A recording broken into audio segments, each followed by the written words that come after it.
Bon, pour le reste, je vais faire du remplissage uni, pourquoi pas. Donc, sélection en plusieurs fois, éventuellement avec la touche majuscule. Ah tiens, il faut que j'enlève là avec la touche Alt. Voilà. Ici en bas, c'est certainement le fond. Oui, c'est le fond de la boîte, le carré en bas. Hein. Ok. Donc là, nouveau calque, et on remplit, édition remplir, avec une couleur.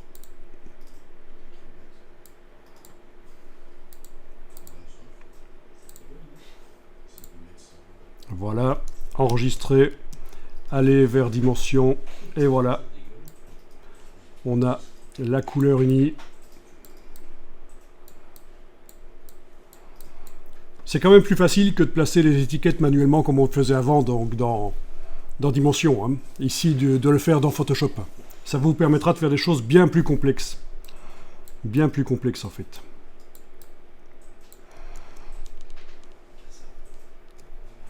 D'accord, donc le remplissage.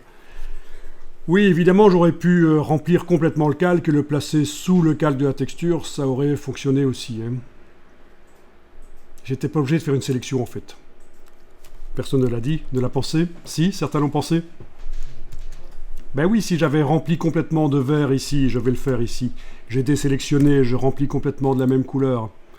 Si je le place en dessous du calque du motif et que j'enregistre, ça revient exactement au même. Donc j'ai fait une opération inutile. En voulant placer le calque de remplissage uni par-dessus le motif, il suffisait de le placer par en dessous. Alors vous allez pouvoir également mettre l'étiquette qu'on a été chercher tout à l'heure. Donc dans les repères UV, je vais quand même réafficher la grille de texture pour regarder dans quel sens c'est. Est-ce que c'est inversé les chiffres chez vous ou pas? Si c'est inversé, il faudra en tenir compte. Mais là, c'est pas inversé chez moi. Alors, sur quelle face je veux mettre ça? Donc je vais enregistrer ça, aller voir dans Dimension. Voilà. Je vais le mettre sur A, B, voilà, sur cette face-là.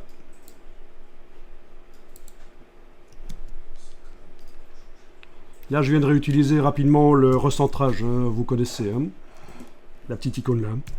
Ok, je vais le mettre sur la face AB, le logo. Donc dans Photoshop, j'enlève la grille de l'affichage.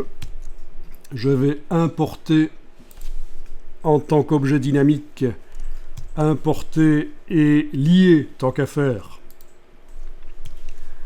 Je vais importer le motif PSD qu'on avait tout à l'heure.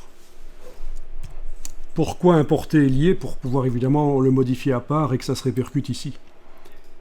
C'est pas ça. C'est pas le motif que je voulais importer. On commence à fatiguer ici. Importer et lier, c'est l'étiquette. Voilà, c'est ça.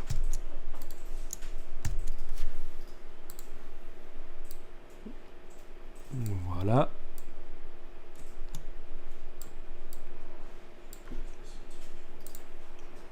Donc sur les faces AB, c'est bien ça. J'enregistre, je vais voir ce que ça donne, et voilà. Parfait.